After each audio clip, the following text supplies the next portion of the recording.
Bang bang, it's MBK, the action guy in the building. Today I'm with special guest, Ben Martial Arts Film Freak, and today we're talking about The Raid Redemption. Feel free to introduce yourself, bro.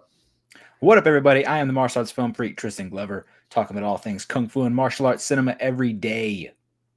Yeah, and where can we find our socials, man? I am martial arts film freak on TikTok and Instagram. Tristan, what is it? MA film freak on Blue Sky because they thought martial arts film freak was too long, and of course martial arts film freak on YouTube. Too long for Blue Sky. That's kind of wild. Apparently, if your handle, your username can only be so long, and martial arts film freak was too long. Really? I mean, I still haven't got Blue Sky yet. Is it worth checking out, or is it? I honestly that Twitter was already my least used social media. So I don't even spend as much time on Blue Sky as I do on Instagram or TikTok. But when I am on there, it's not bad. It's not bad. It's not toxic. Okay. The sole reason I'm asking is I got rid of Twitter because how toxic that app really was. I'm like, nah, it's not worth it. All right. So my first question for this movie is, what was your first memory watching The Raid Redemption? So I'll throw you back to 2012. I was a freshman in high school. I was already obsessed with martial arts movies, kung fu movies, all this stuff. And my town, we don't get foreign. We get some like Indian films. That's about it in our theaters, let alone martial arts movies. So one day I'm sitting at home and I see a commercial for The Raid Redemption, and I'm thinking, they wouldn't play a commercial here locally if we're not getting the movie here, right? Yeah. So I look it up. I could look up like 2 weeks ahead for movie times, and I see it, and it's playing in my town, and I'm freaking out. So I'm not normally like a research person. I like to go into a lot of things blind. The hype took control. I'm on the internet. I'm on IMDb looking this movie up. They put like a couple 40-second clips on IMDb, so I'm watching those. I'm looking up who the director is, who the actor is. I see they made a movie called Marantau. I watch it. It's amazing. I'm hyped. I'm prepared. The day of the movie coming out, which of course it's a foreign martial arts film, it's probably only going to be in my theaters for a weekend. I had an award ceremony for school. Yeah. And when I go to those things, I used to get all dappered up. I'm in a suit. Yeah. So I'm in this suit. I get an award. It's raining like crazy. My dad takes me to the movies afterwards, and I go and see The Raid Redemption in a freaking suit. And it was amazing. That is badass. It was great. Yeah. For me, honestly, I wouldn't discover this movie when the SAG-AFTRA strike was going on, and I was like really becoming more creative with my videos because I was still really into foreign cinema, like until later on. But there was a benefit of SAG-AFTRA, and I was like a huge action buff, right? So it's just like randomly, searching up. It's like, great. What are some of the greatest action movies, foreign action movies? And The Raid Redemption keep popping up. And I finally watched it. I recognized Iko Uwais. I'm like, oh yeah, I recognize this guy from Mile 22. He was pretty good in that movie. Gross movie, but he was great though. Man, I watched this movie. It's like, oh wow, this guy's really insane martial arts skill sets. Obviously, he's using the Indonesia's Silat style. But I also really appreciate the representation in the beginning. Like as a person who's Muslim, seeing Rama pray Salah correctly in the beginning of the film was like really great. Especially in Hollywood movies, like they really misrepresent Muslims. Yeah, this movie taught me that Indonesia was a Muslim country. Oh yeah. Mostly, I'll say predominantly Muslim, I guess. I feel like it's pretty much almost all Muslim. I want to say around 90% Muslim. Because I saw like Yaya and Ruben recently went to Saudi Arabia for Mecca for Umrah. So I know he's Muslim too. So I know Iko is Muslim. So I think most of the actors are Muslim there. But yeah, I think so.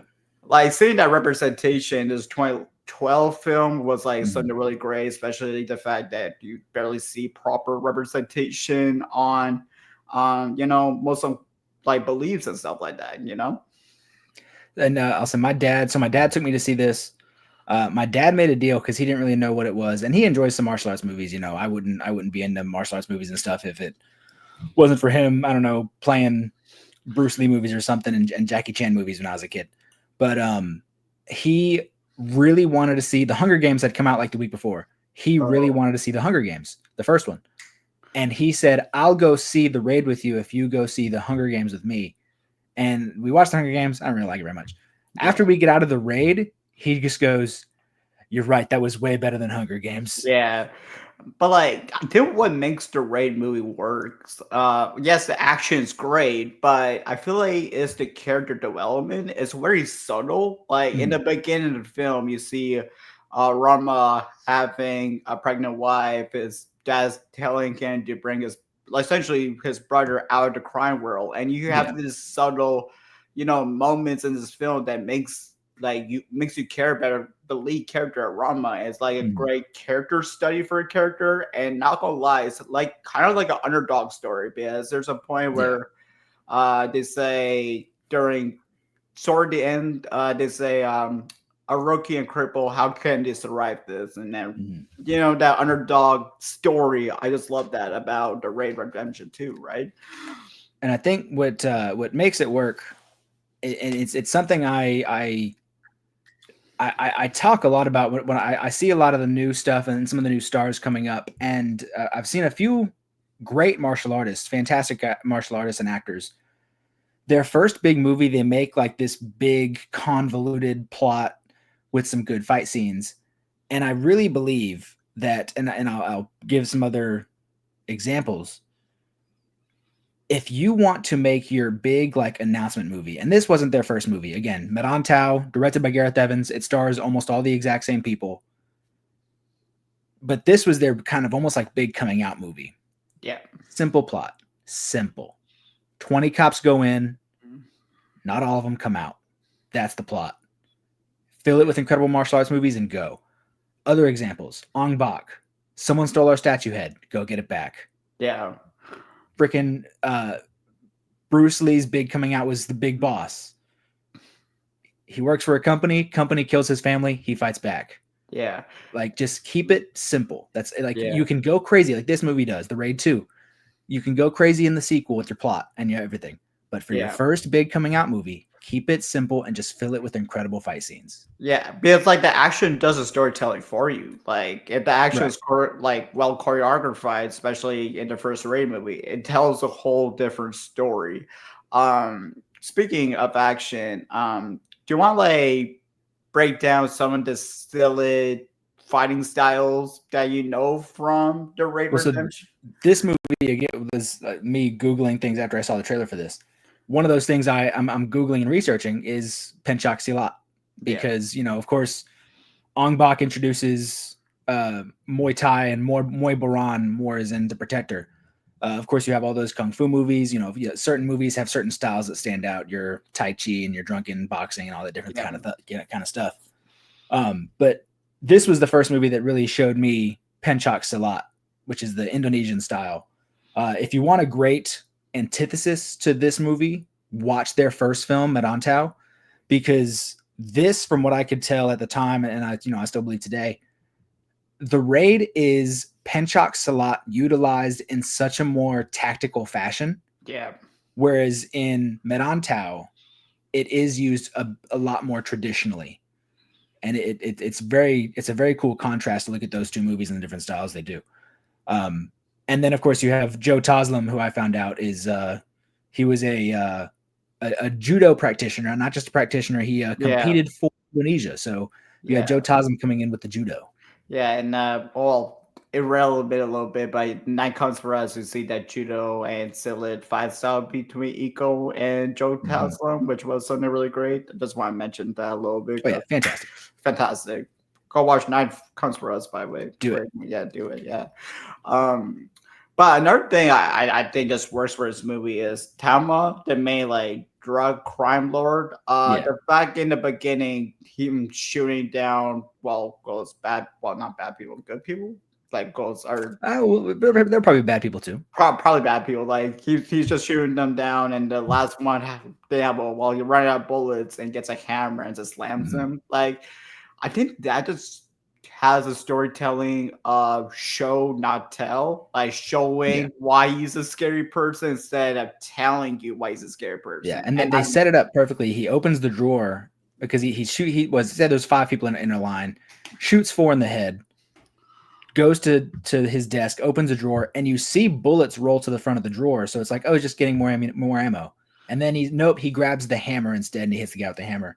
I think that's the first of like essentially what Gareth Evans calls punchlines. Really, this is the first movie where Gareth Evans developed what he calls punchlines, which is essentially just one big violent moment to end like a good spurt of action. yeah, and I just like the transition during that too. Yeah, I like the hits him in the head transition. and the swipe transition. Yeah, Yeah, I think that's a super clean, clever way to just go from point A to point B, and I think it's used really effectively. He does that really well in Raid 2 as well, by the way. Mm. Yeah, Uh, no, great editing in all of his movies. right. Um, Speaking of Gary Evans, obviously, tell me if I'm wrong, but he was doing a documentary Mm. on Scylla, right? And Yeah. then you just ran into Eco, and then they started doing some movies together to show the Scylla style. Is that correct? Yeah, Or he had made one low budget movie in the UK. He's from Wales, yeah, which is crazy that some of the greatest Indonesian martial arts movies were directed by a guy from Wales. But he grew up a martial arts fan. His favorite movies were like Police Story and all these different Jackie Chan films, Sammo Hung movies. And he goes to Indonesia to make this documentary about Pencak Silat, the native martial art. And while doing so, he's just meeting all these incredible people. He's meeting Yayan Ruhian, who at the time was just like a traveling instructor. He meets Iko Uwais, who I think at the time was like a telephone operator or like a telephone repair person. And he's just like, these people are so incredibly talented. And he's looking at them. I feel like, I'm sure getting to know them, he started to feel like their charisma coming off of yeah, them. And he eventually, I've tried to find the documentary. I don't think he ever finished it yeah, because I think he was making it. And eventually he just said, do you guys just want to make a martial arts movie? And they said yes. yeah. And we have some great movies. And I'm not only do we have great movies, he turned a dude who was a traveling, Silat instructor and a dude whose job was repairing telephones or working on telephones, and he turned them into international movie stars. yeah, Yayan Ruhian was just in, of course, he's in John Wick 3 a couple years ago. He was just in Boy Kills World this year. You have Iko Uwais, who, as you brought up, Mile 22. He's in Snake Eyes. God forbid, I hate that movie so much. yeah. Oh man, He's in Stuber. They're all 3 in Star Wars for 0.5 seconds until J.J. Abrams made the first big mistake of that trilogy. yeah. I mean, the issue with like this talent, like I said this before, Hollywood doesn't really utilize them really well, to be No. honest. No. No, Yayan Ruhian, he has a great fight at the end of Boy Kills World, but it's too little too late for that movie. It's not a great movie in my opinion. But my main issue with that fight, which is again a great fight in Boy Kills World, is we've seen that exact fight featuring Yayan Ruhian twice. He fights the brothers at the end of this, which spoilers for Boy Kills World. The final fight in Boy Kills World is Yayan Ruhian fighting 2 siblings. Yeah. So we've seen him fight 2 siblings at the end of the raid. And then he did a movie in Malaysia, which is very good, called Wira, Wira. It's on Netflix. And the final fight is 2 siblings versus Yayan Ruhian in that, which is a great fight scene. So even though it was a great fight in Boy Kills World, I was like, this was very good, but I've seen it twice in better movies. Yeah, 100%. But speaking of that fight scene between Annie, Rama, and Mad Dog, I think that fight scene intense. The score elevates the fighting choreography. It really showcases all 3 actors' capabilities of the Scylla style super well. And especially with Yayan being such a smaller, actor, like comparing to Ego, and I keep forgetting the other guy's name. I don't remember the brother's name. He was also in Marantau in a much smaller role. He has like a few speaking lines, and apparently Gareth Evans told him like, "Hey, just be in this one. You're not going to do a lot. My next movie, I promise you, I'm going to give you a bigger role." Yeah.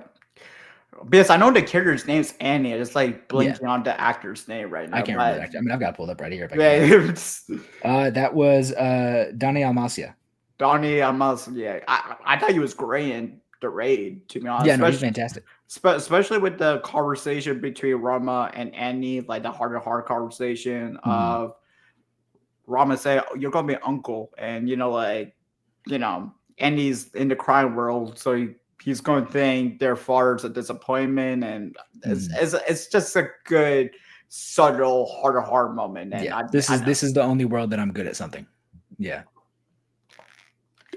which has so much poetry in the end of the film, especially with Rama saying, "Oh, this suits me," and then they just kind of go their separate ways in the end, which spoilers for Raid 2, it doesn't go well for Andy. Yeah, that was a movie. And I saw the second one in theaters as well, and that the movie opens on that, and I was just like, well, I'm bummed out. It's such a ballsy decision, but it just works. It's crazy. What were your thoughts on the whole machete fight scene where Rama, just locking the door, then the machete leader came, and the whole awesome hallway fight scene that happened? That was Gareth Evans proving not only to be a master of, filming fight scenes in action, but also like horror. His first sort of, maybe one of his first delves into a horrific moment, horror as in cinema, and then just tension. It's beautiful tension in that scene. And then again, when I bring up his idea of like punchlines, the first one being that, gunshot, hammer. This one being like seeing him stab into the walls and then just seeing him hit the cheek of Rama. Yeah. Like, it's this incredibly tense scene, beautifully tense scene that has you on the edge of your seat. And then it just has that one small little act of violence there with it going through his cheek. And you're thinking, oh, he's screwed. He's done. Like, yeah.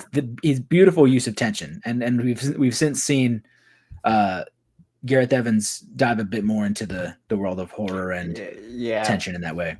But like during that sequence, it really shows Rama's quick way of thinking of using his glove to clear the machete. Yeah. I thought that was a clever little moment. I mean, that scene kind of reminded me of Jason a little bit, to be honest. I feel like he probably took some inspiration from Friday the 13th for that scene. I mean, he's said that he wanted to put those elements of horror movies into the raid. There's even there's one scene shortly after the big shootout where 15 of the cops die. Yeah. Where Jaka and the other two cops are like hiding, and the machete guy walks by, and they're about to get caught. It's at those small moments that he added right there where he wanted to add that tension of horror. Yeah.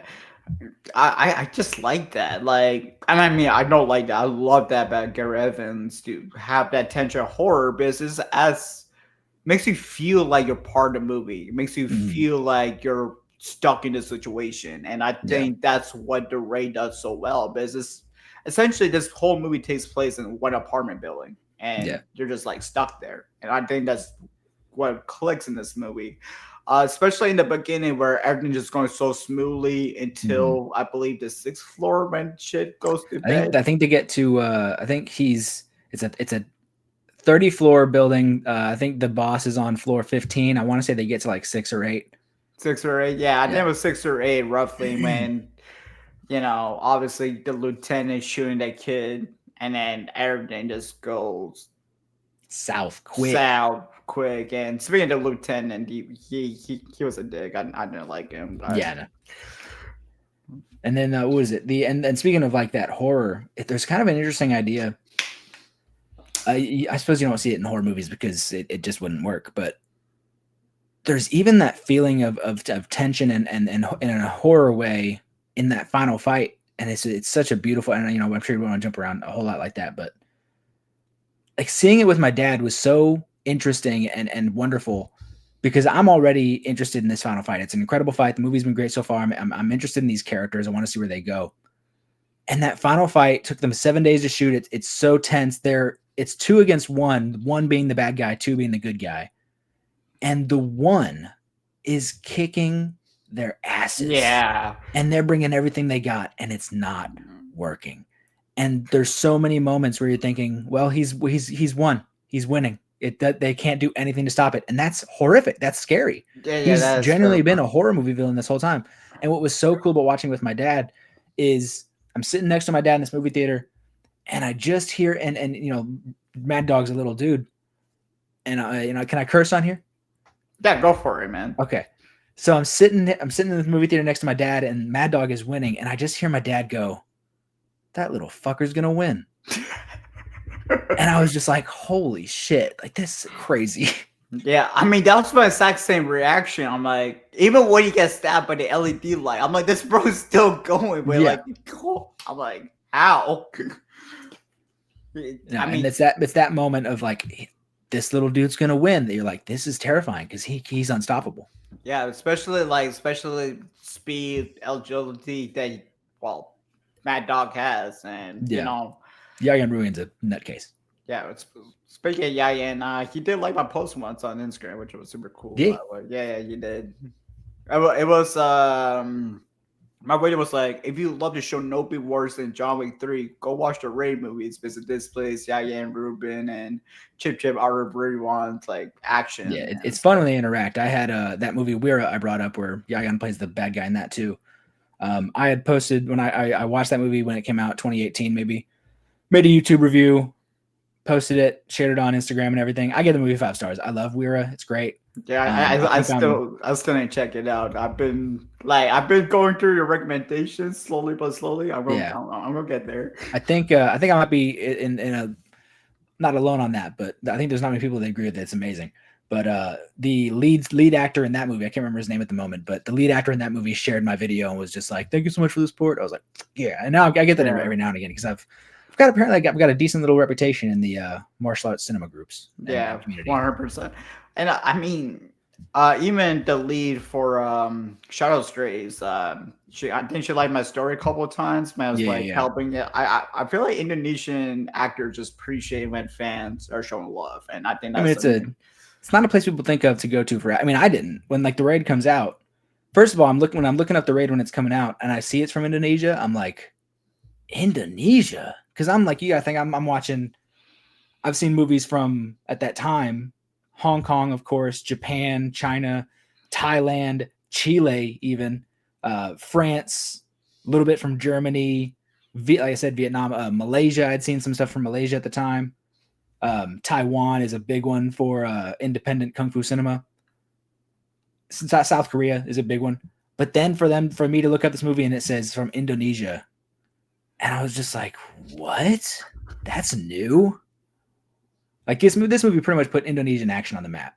Yeah, hell yeah. And I'm super glad that Gary Evans directed these movies because like it makes you explore more Indonesian movies. And obviously as a person who was going through forced cinema, South Korea's always been a big part of one. Same Hong Kong goes with the big two. So Indonesia is like a subtle surprise. I'm like, oh wow, this movie's a masterpiece. It's flawless throughout the whole runtime. Speaking of Mad Dog, I want to go during the sequence when Chaka pulls a knife and Mad Dog pulls a gun, and I like how controlled he was in that situation, guiding with the gun. And it really shows how crazy he is during that sequence because he could easily shoot Chaka in the head and just call it a day, right? But like he's like, nah, I'll like using my fist, and I thought that was fantastic. He puts him up. He says, "This is the thing. This is what I do." And when he's like so again sitting next to my dad in the movie theater, and we're watching it in theaters. It was subtitled, so it was in Indonesian, and he's pointing the gun at Jaka's head the entire time they walk into the room, and he walks over to the counter. He like cocks the gun, takes the thing out. And he just says, "Pulling a trigger is like ordering takeout." Yeah. And my dad sitting next to me, my dad just goes, "Good line." Yeah, that's a great line. Yeah, I mean, ordering takeout. I mean, it's so much easier than actually cooking something, right? So like, you get the joy out of it. Do it yourself. Exactly. Kill Jaka yourself. But speaking of that whole fight scene, George Chaslin was a badass, even though he got his ass kicked. And you know what, Joe Toslim, it's so weird. I love him. I loved him in this movie. I think he came out of the raid, and he pretty much, I'll say he's came out with the best of it all. He has had such a good career, and everything he's worked on is so much better than all the other people. I will say Yayan Ruin has had some fun stuff. He's done some fun stuff in I want to say Malaysia, and of course Malaysia with Wira. I think he popped up in Japan a couple times, and Cambodia, I want to say. But of course, Eco's had a couple opportunities in Hollywood, and they're all almost trash. But Joe had, he's in the show Warrior, which is on Netflix now. Which if people are watching this and never seen Warrior, go watch that show. Matter of fact, please watch that show, because if we get enough people watching it, we might get another season. And it ended on a cliffhanger, and I'd like to see what happens. Yeah. He's had a wonderful movie in South Korea called The Swordsman, which is really good. It's so weird. He's in Star Trek Beyond, which is a great movie, actually. And then he's in, I hate this movie, but he's the best part of it. He's Sub-Zero in Mortal Kombat. Yeah. He's had less. He hasn't done as much. Well, actually, he's also in Fast and Furious 6, which is, in my opinion, the last good Fast and Furious movie. And you know what? What I respect about him in Fast and Furious 6 is he didn't go out like a bitch. By that I mean Tony Jaa. Tony Jaa went out like a bitch in 7. He in 6, Joe Toslim is kicking so much ass. They had to kill him with the airplane propeller. Yeah. Good enough. But he's also Sub-Zero in Mortal Kombat, which is a bad movie, but he's the best part of it. Yeah. Oh, well, speaking of that, I could never pronounce his name correctly. The guy who plays Scorpion. Yeah. Hiroki Sanada. Hiroki Sanada, right? That's Hiroyuki Sanada. Oh yeah. Did the Ham Dairy too. I'm like, okay, okay, never mind. He's good in the movie, but that, like I said, that movie's just not good. That movie's trash, by the way. Yeah, bad movie. But the Jaka versus Mad Dog, fantastic. Yeah, fantastic fight. And the coming out scene for Yayan, because when we first look at him, he's just a short dude. And then he starts fighting, and you're like, oh my God, he's incredible. Yeah, I mean, in the beginning, Jaka was talking about how crazy Mad Dog was in like the little meeting in the truck, essentially, Mm-hmm. and then it cuts away to the big three of Tama, Andy, and Mad Dog. I thought that was a great way to do it. I like the fact that we don't see too much of Mad Dog. Like when we see it, it's very well utilized. You see how crazy he is. But I do love the fact that Garrett Evans loved Yayan so much in this. So he brought him back to Raid 2, which my first time watching Raid 2, I got confused. Did you get confused too when they brought him? I don't think I was confused. I think I was just excited to see him. I fully understood he's playing a different guy, but at first I was probably confusing the idea of just like, oh, he's in this one too, and I was just like, but he's a different guy. Okay, he's just a different guy. It took me like a good maybe 10 seconds to just accept the fact and just be like, he's just a different guy. He just has the same face. For me, it's like my brain works so much slower than any other person, so I'm like, how did Mad Dog survive? There was a thought in my head for a second that I was like, I mean, could he have lived? He went through a lot. The guy is neck snap, or not like cut, not snap, just sliced open like pie with a delicate piece of glass. What does a pie? Some cherry pie. There we go. There you go. There we go. That works. But like, what did you think about the score and sound design overall in the Raid? So it's being a martial arts fan, and I suppose even an action fan could have this with like guns, because I can tell you like my favorite sound of guns in movies, and people will go like, well, it's going to be Heat because it has the most realistic gun scene. But no, my favorite gun sound effects are The Matrix and Terminator 2. Yeah, like I can specifically think of what the shotgun sounds like, and I can specifically in Terminator 2, and I can specifically think of what a handgun sounds like in the Matrix. But like now, as a martial arts fan, I have a specific sound in my head for punches in different movies because not everything uses the same sound effect for punching. So I'm like, I know what a punch sounds like in Ong Bak. I know what a punch sounds like in Shaw Brothers movies. I know what a punch sounds like in The Raid, Ip Man, all these different things. Which, yeah. So this is the sound effects and everything in this, the sound design, wonderful. The score, I thought it was so interesting for them to do an Americanized score because the score we got here in America is not the same they have in Indonesia. And for the score in America, they bring in Mike Shinoda from Linkin Park. And I am a massive Linkin Park fan, so I was down for that completely. Yeah. And you can hear it very well. Like, especially if you know your Linkin Park, and especially their sort of, I'll say, later stuff where they sort of start going a bit heavier into the, I guess, sort of not quite techno, but that sort of area. Yeah. You can hear a lot of that in this score, and I think it's great. I think it just elevates the intensity. I think it just works. Yeah. Speaking, I know you're a wrestling fan. Your boy. I was just talking about like when I was revisiting the raid again. Seeing Rama do a spear through the window was perfect. Essentially that's what he did. Oh yeah, no, and you were talking about how telling a story through fight scenes. I've got a buddy from the Food for Thought podcast. It's his podcast. His name is Sean. Check out that podcast if you're interested in foreign and action cinema. It's one of my favorite podcasts. But we've spoken a couple times on his show and on my channel, and he enjoys wrestling as well. And we've discussed how the very best pro wrestling matches aren't just these big spectacles for action and high flying and technical ability, but the very best wrestling matches are going to take 10 minutes to tell you a great story with zero dialogue. And that is also what the very best martial arts movies can do. They're you're going to get all this plot and storytelling. That's why a lot of martial arts movies don't have the best plots. They don't need them because the plot and story is going to be told to you in 10 minutes throughout an amazing fight scene.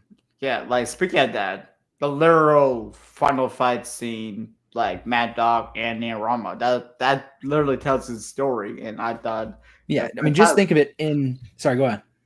No, you could go on. So the moment after, so we get out of the drug lab fight scene. Yeah. Rama, they without saying a word, he hears someone being beaten. Yeah. He looks inside, he opens the door, it's his brother. Mad Dog sees Rama, backs up, lets him get his brother down. He even lowers the chain for him. Yeah. He's like, there you go, get your brother. He picks him up. The whole time, Andy is looking pissed and in pain and even a little bit scared. And they bandage up his hand, they split up, and sorry, I hit my microphone. Mad Dog looks at them and just does this. He says, y'all separate. I'm gonna stand in the middle. We're gonna fight. Yeah. And in that moment, from Andy hearing someone in pain to the moment the fight starts, no one says a word. Yeah, but I think the best fight scenes are the fight scenes with zero dialogue. Like I just want to see the fighting. I don't need hear, oh yeah, you got punched like that. I don't need hear that. Unless it's like an old school kung fu movie and you're gonna get let me show you my Wu-Tang style. That stuff is great. Yeah, okay, that's exception, but I'm mostly like zero dialogue, especially. No, it's not necessary. It can do stuff to enhance it, but it's not necessary. Yeah. Because like, for example, you're a huge Timo fan, right? Your boy, Timo Chayanto. Chayanto. I learned how to pronounce his name. I was pronouncing it wrong this whole time. Timo Chayanto. I was saying Chayanto because I took account of the J's, but it is Timo Chayanto. I'm pretty sure I could still be mostly wrong, but that is leaning more towards correct. Hopefully, stop watching this video though. I mean, he'll appreciate it. I mean, I'm sure you will. He'll be like, someone's trying. Yeah. But like, he does a little bit of dialogue in those fight scenes. I mean, in Headshot, the final fight scene, have a little bit of dialogue saying, what's the main character's name again? Was it Ismail? I can't think of it. Headshot. I can't think of it. I've got that on Steelbook behind me as well. Anyways, he said, my son, you're my biggest disappointment. I'm like, oh, damn. I'll tell you some great Timo Chayanto dialogue in a fight scene is the big machete and shootout scene in The Night Comes for Us. And before White Boy Bobby dies or whatever, and he's just taking on all the damage he can, killing as many people as he can, he just goes, "I am White Boy Bobby." And I'm like, "You're fucking White Boy Bobby. Goddamn right you are." Yeah, I love the fact that he gets like a wet force sign and just smashes the person Oh, out. yeah. That's great. But like Beautiful. that's the assumption of the low dialogue I like, but mostly I like 0 to none dialogue. Yeah, I mean, really, there's almost no dialogue within the fight scenes of the raid. And not a lot of movies kind of do that. Once people get fighting, they don't really talk too much. Yeah, I mean, it's more realistic because when you're fighting, you're not gonna be talking to the guy. You're trying to like beat the shit out of the guy. So it's like No, unless you're Conor McGregor or Khabib. I could be humble his ass though. Thank God. Well, Khabib, as he was choking him out or as he was punching him, he was like, "Let's talk now. Let's talk now." At the same time, he's choking him out. Yeah, okay, you got a point there. Okay. But another thing I love about the raid is the full circle moment. In the beginning, you see the doctor and they're trying to go to the 726 room number, I believe. I'm not mistaken. Yeah, that guy who's not a criminal, he just lives there. Yeah, the guy just vibing there. I like the fact that Rama brings the injured cop into that room and has that full circle moment. I like the fact that the raid has a reason behind showing what they're presenting. If that makes sense. There's not a lot of wasted.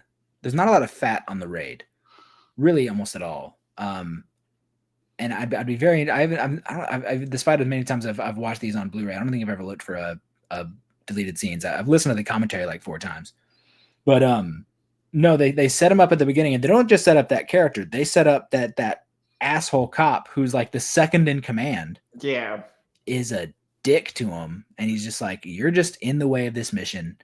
Get out of the way. You're gonna die. I'll probably kill you myself."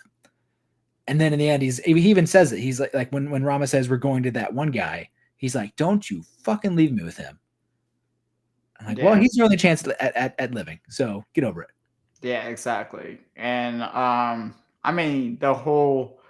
I like the ending too because it sets up the raid too, with Reza being like the biggest crime lord in Indonesia. I thought that was a great, clever way to do it.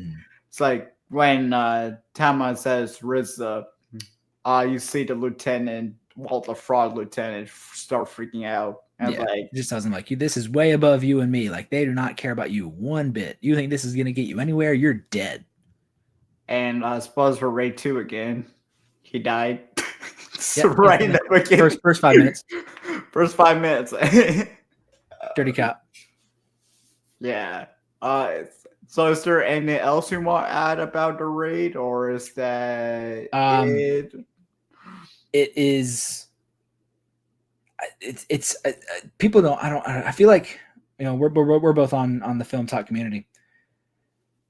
I don't feel like in the Film Talk community and much of the cinema world that people understand the beauty and glory of violence. Yeah.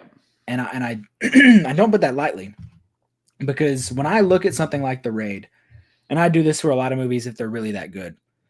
One of my favorite movies this year is Life After Fighting, Australian independent martial arts film from Australia. I'll tell you about that in a second. But when I see something crafted with such precision, like the action in this movie, somebody can be getting their throat chopped off, or slashed, their hand cut off. When Rama takes that knife and drives it into that guy's leg and pulls it down his thigh, yeah, I'm gonna wince. I'm gonna cringe because that looks painful. And or when Rama throws that guy and you see his back break. Oh yeah, and that's an example of Garrett's punchlines. Ending this tense moment with something brutal. But when I see something that was clearly so well crafted and fully captured, and like again, great choreography, it doesn't matter how violent that thing could be. I always say the same thing. Every time something amazing will happen in a fight scene, and I'll just go, beautiful. Yeah. Like, and I don't mean that in like a cruel way.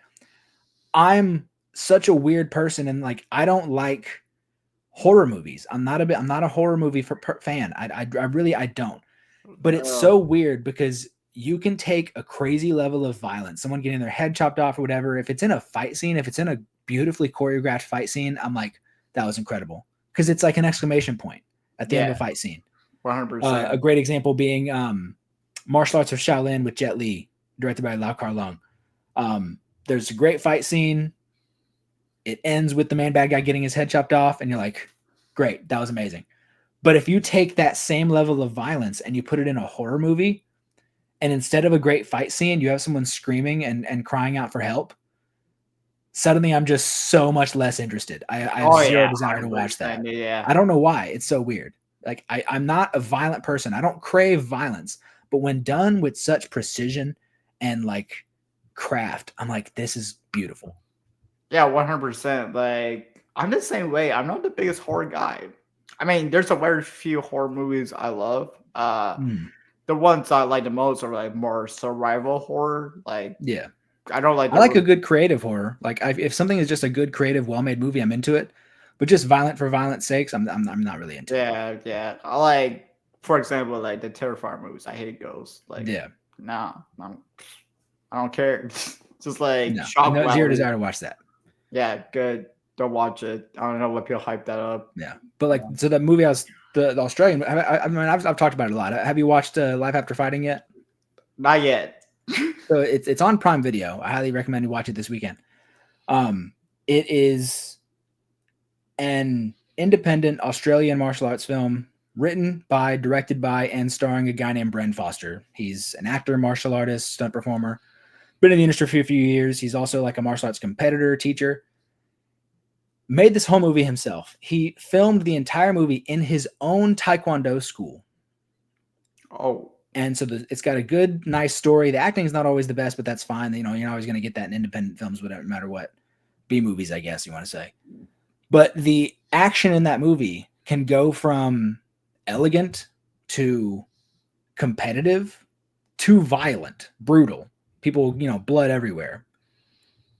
But the story behind every punch and every kick in that movie is done with so much heart and so much care, and the choreography, everything. Again, the storytelling within the action, and it's kind of like a movie to, even though he's been in other films, it's kind of his like big announcement film of like, I'm right here, yeah. because he Like, made it himself. He's saying like, I'm right here, but it's also a wonderful story of like, as a martial artist, as a fighter. Even if you don't want to, they teach you in any martial art, most martial arts, the good ones, that I'm going to teach you how to fight, but I want to teach you how to fight so that you never have to fight. yeah. But then this 100%. movie takes the perspective of, but look, sometimes you have to. Yeah. And what are you willing to do with this thing that you've learned to protect the people you care about? And it does such a good job with that sentiment within the martial arts that the brutality and the violence is incredible. Yeah. I definitely need to check that out soon. It's But very good. another movie I love that came out, it's a Hong Kong movie, Twilight of the Warriors Walled In. I really enjoyed. Yeah, I just posted a TikTok about that just before we jumped on here. Oh, really? Yeah, 'cause it's on Prime Video, so I told people to go watch it. Yeah, people should definitely watch it. I like the fact that there's some supernatural stuff in there. Yeah, it's But a little bit wuja sometimes. Yeah, I feel like I heard they're making a sequel. I heard. I haven't heard of it. I wouldn't doubt it if they. Well, I don't know, because it is such a love letter to Kowloon City, which was a real place that it now does not exist. It's been completely bulldozed and everything. That it kind of it plays in the credits. This was Kowloon City. This is what it was. It doesn't exist anymore. So I don't know if they would go that route, but then again, so does Ip Man. The first Ip Man does a similar thing with its credits, so I don't know if it would do that. Yeah. Oh, by the way, I just got the first Killzone and Blu-ray finally. So I bought Yeah. Killzone movies. So I'm gonna revisit those soon. Which is I got that one back here somewhere. I love both Killzone movies. I think they're fantastic. I want to love the second one more. I'm just not the biggest fan. I like some stuff in it. I really enjoyed. There's a quick fight scene between Tony Jaa and Wu Jing in like an evidence room. That's very, very good. And Yeah, there's also a great prison riot. It's not as good as the Raid 2, but it's a good one. yeah. I mean, like speaking of Raid, the final fight scene just really remind me of Mad Dog and Yeah, me two and on one. 2-on-1. Well, even so, I'll tell you this. I'll give you something. I'll recommend you something to watch as like a almost like a homework assignment if you like the Raid. Is the final fight of the Raid Redemption was inspired by a 1980s Jackie Chan film called Dragon Lord, Dragon Lord guy. in which the final fight is Jackie Chan and Mars, which Mars was a member of Jackie Chan's stunt team, actor, really good guy, great performer, and one of the few people who also, well, I don't know about a few, like quite a few people double Jackie Chan. Mars is also someone who doubled Jackie Chan a few times, but it's Jackie and Mars versus a guy named Hwang Ying-sik, who's one of my favorite performers in all of Kung Fu cinema history. Fought Bruce Lee in Way of the Dragon, fought Angela Mao a few times, but even Jackie Chan a few times.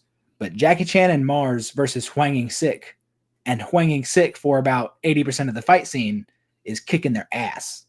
Oh, okay. So that was Gareth Evans' inspiration for the final fight of the Raid, where Mad Dog spends 80% of the fight kicking their ass. I will say that's not a like fight heavy movie. It's really more of a sports movie with one big fight scene at the end. Yeah. Yeah, you put me on in so many. It's a great movie. I need to go through a whole big ass list that you sent me on, on the Discord and just go by one, the ones I haven't seen yet. But yeah, that's a good classic. Yeah, I think we covered everything, right? Unless I think so. I think so. So I mean, I'm sure we didn't get every single fight scene, but we got the idea of it. I think we got the main ones for sure. I'll tell you one part of the one fight scene that we didn't cover is the first hallway fight scene, not the one with the machetes and everything. Oh yeah. Is the one part of the trailer, the whole trailer looked beautiful. And again, violence being beautiful, is the trailer ends with him smashing the guy's head into the light and then smashing his head into the wall as he falls down. Oh, that was the final shot of the commercial. And that was where I was just like, I'm so in. I have to see this movie. And you see so much more better violence in it. It's so good. It's glorious. Such a good movie. Perfect movie. 10 out of 10. 10 out of 10. 12, 11 out of 10, actually. It broke the scale. It's again, it put Indonesia on the map for action movies. Since then, Indonesia's had a lot of great stuff from Timo, from a few other people. But it put Indonesia on the map. It put all of its performers on the map. It put its director on the map. Yeah. It's what it is for a reason. It's one of the most important, honestly, it's one of the most important martial arts films, one of the most important action films of the century. Without the Raid, there's no John Wick. Oh yeah. Like there's a lot of things. Okay, speaking of John Wick, like the scene when Thomas like getting reinforcements and the music kicks in. Didn't that give me like? I saw John Wick before the Raid, obviously, but I'm like, oh, that gave me John Wick vibes. This movie's definitely. I mean, John Wick definitely got inspired by that. I'm like it kind of reminded me. I don't know if it ever gave me John Wick vibes, but again, that's probably because I saw this one. John Wick came out. First John Wick came out in I think 2014. Yeah. So I definitely saw this. I've seen this in theaters. I saw this way before John Wick. Yeah. I don't know. Just gave me a little bit of vibes. I can see it. I mean, that whole thing, a lot of the stuff in John Wick is very much the Raid inspired. So yeah, the elements are there. Hell, they even got Chip R.F. Raymond and Andrew Rubin the third. That's my favorite John Wick film. I don't even care what people say. And four is fucking up there, but 3 is perfect. I got 4 over it. It could take it. Honestly, you could ask me tomorrow. I'll say 4, but I mean, John Wick 3 is incredible. You got Scott Adkins and Denny Yang, bro. Like, I mean, for that John Wick 3, you got Tiger Chen in there for a little bit. True. Hey, what's Eco? You want it's gonna be a John Wick movie? I don't need it. Here's what Eco needs to do. Clint Eastwood and Bruce Lee, 2 of the most important movie stars of all time. Clint Eastwood, when things weren't working out in Hollywood, went to Italy, and he made movies with Sergio Leone, and he became one of the most important movie stars of all time. Bruce Lee, after the Green Hornet, things weren't working in Hollywood. Things weren't working in America. So he went back to Hong Kong, and he became one of the most important movie stars of all time. Hell, Jackie Chan did the same. Jackie Chan came to America. He did Cannonball Run, which was fine. He has a small part in it. And then he does, Battle Creek Brawl, which is terrible. He then goes back to Hong Kong, and he makes the best run of movies you can go on. He does Snake in the Eagle's Shadow. He does Drunken Master, Fearless Hyena, a couple movies in between, Dragon Fist, Dragon Lord, all these great movies. Young Master. Tries Hollywood again. He does The Protector. It's bad. He has such a bad experience. He goes back to Hong Kong. What's he do? He makes Police Story. Oh, Police Story is fantastic. And then has the best run of 1980s movies you can have. And 90s. And he doesn't go back to America until Rush Hour in 1999. And that's when he finally got the respect he deserved. Yeah. Iko Uwais is not getting the respect he deserves in Hollywood. He needs to go back to Indonesia and just make banger after banger after banger until finally they take him seriously. And he comes back to Hollywood and he freaking kills it. Yeah, because like I love Iko. I think he's my favorite martial arts actor because I just love what he did the first 2 Raid movies and Nine Comes for Us and Headshot. Yeah. My worry with him, and I just talked about this in my Striking Rescue review of Tony Jaa, and that's a good movie. He does some good stuff in it. But Iko and Tony have the same issue where their first outings were perfect. They got a 10 out of 10 on the first try. Granted, Iko's first try was Manantau. It's not a 10 out of 10, but it's still very, very good. Yeah. But Tony Jaa's first 3 movies are Ong Bak, The Protector, and Ong Bak 2. All 3 are perfect. Iko's first tries are Manantau, which is like an 8 out of 10, The Raid, and The Raid 2. And then he has to spend his entire career trying to live up to that. Yeah. That's hard. That's definitely hard. Man, I hate the fact that Tony Jaa and Bo Iko were in that terrible Expendables 4 movie. Yeah, that was bad. Iko was done. That's the dirtiest Iko has been done in Hollywood. Was that? It was 100%. Shit, Tony Jaa was done so during that. I mean, Tony Jaa got a little bit more to do, but Iko not as bad as Furious 7 though. But that was still, bad. But Iko died off screen. Oh yeah, by like he has a 1 and 30-second fight with Jason Statham, which should have been a 5 to 10 minute fight because they could have done some beautiful stuff. He fights for 1 minute and he dies off screen. Yeah. How? Oh my! Just it makes me angry. The level of disrespect that is. Like I'm like, what the fuck are they doing with this? It's bad. It's bad. And there's a nerve. There's a nerve. He needs to go back to Hong Kong. He needs to go back to Indonesia and just start making bangers. Yeah, and another movie I thought Iko was done dirty. Is Triple Threat. Was a big fan of. I enjoyed it, but I mean, from what I've heard, there was a couple issues making that movie. Everybody could have got a little bit more in. He was paired up with Michael Jai White, which I don't think was a good combination. Like, because everybody in the final got someone to fight. Tiger Chen got Michael Bisping, which I actually like their fight a lot. Tony Jaa gets Scott Adkins, which that is a beautiful pairing. They could have some great chemistry. And then Iko got Michael Jai White, and I don't think those two work together very well. I'm not a big Michael Jai White fan these days. I like some of the stuff he does in Triple Threat.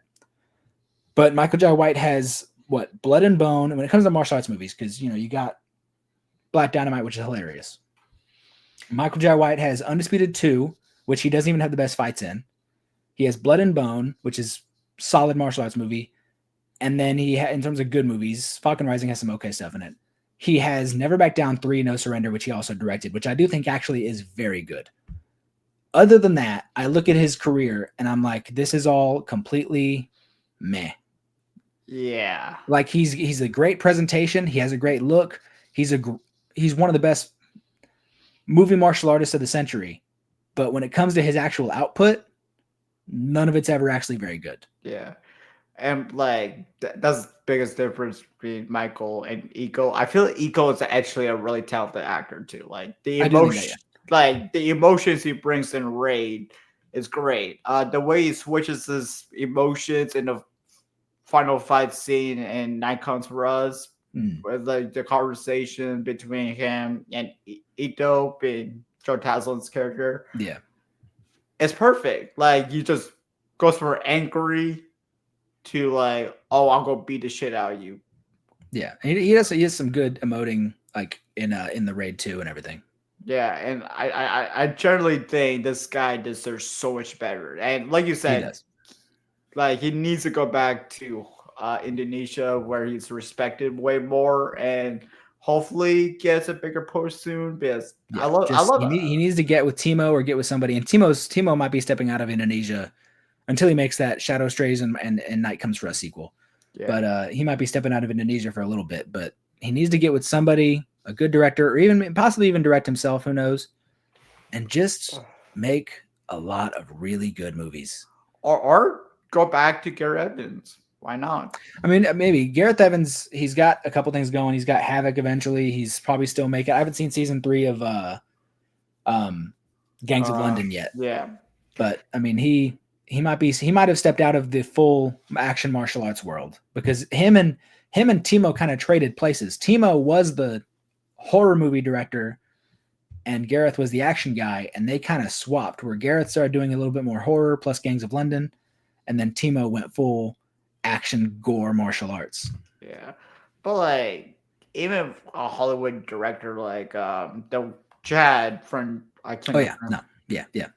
Chad Stahelski or somebody. Hell, David Leitch Yeah. is okay. Sam Hargrave, I rather Vlad Rimberg or yeah. somebody. I rather have Eco and Chad team up. Not a John Wick movie, but like your own, Yeah. No, action there's a film. whole Yeah. generation right now of directors and filmmakers that have stepped up from stunt roles or independent roles that could make something great with him. You said Chad, David Leitch a little bit, Sam Hargrave, Vlad Rimberg, Dennis Ruel, fucking Brian Sloyer would kill it with Eco. Brian Sloyer with Eco. I don't know if you know who Brian Sloyer is, but Brian, check him out on YouTube because he not only makes good martial arts short films, but he also makes like genuinely beautiful and heartfelt shorts.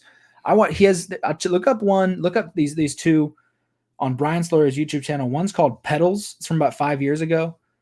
And it's about these, you see these 3 people fighting and it's kind of 2-on-1, but while they're fighting, you kind of see flashbacks of their lives and that they clearly used to be really close and Yeah. something's happened that's torn them apart. And it's all zero dialogue and it's generally very beautiful. I'm kind of getting a little bit water-eyed thinking about it. And then he has this great short that I've been watching. I've watched a few times over the past few months called Man in the Chair. And it's so hard to even say like what it's fully about, but you see this guy who's played by Yoshi Sudarso, who actually used to be a Power Ranger. And he's like trying to make this phone call. He clearly has this guilt about something and he even has this piece of duct tape over his mouth that reads forgiveness. And he rips it off and he's trying to get out of this chair. And there's this being in white who's played by a guy, I can't remember his name. I follow him on Instagram, just dressed all in white, who keeps fighting him and pushing him back down in the chair. And it's just like almost like teaching him to like, sit in this, sit in your feelings and forgive. And it's just like generally these beautiful fight scenes placed around like a wonderful story. Like again, my eyes are kind of getting water thinking about it. He makes really beautiful short films with good martial arts. So the idea of him, and he kind of, his style would really lend well to an Eco. If those two got together, like just, there's a lot of potential that sadly our industry, Hollywood at least, would not really lean towards. Yeah, it's very unfortunate. But like at least it's a step in the right direction with John Wick 4. Oh yeah, there's a lot of great filmmakers that are getting opportunities. Again, like hell, even JJ Perry. JJ Perry's doing good stuff. But Sam Hargrave, I'm always excited to see what Sam Hargrave is doing. Yeah. All right, man. It was really great talking to you, man. Hell yeah. Hell yeah. We should do this shit again, bro. Yeah, we can. Hell yeah. Hell yeah. Anyways, I'll put what motherfucker, there we go. I'll put Martial Arts Freak socials in the description. They'll be down there. They'll be down there, not here, obviously. But I appreciate this handsome devil, though. I appreciate you having me. All right, man.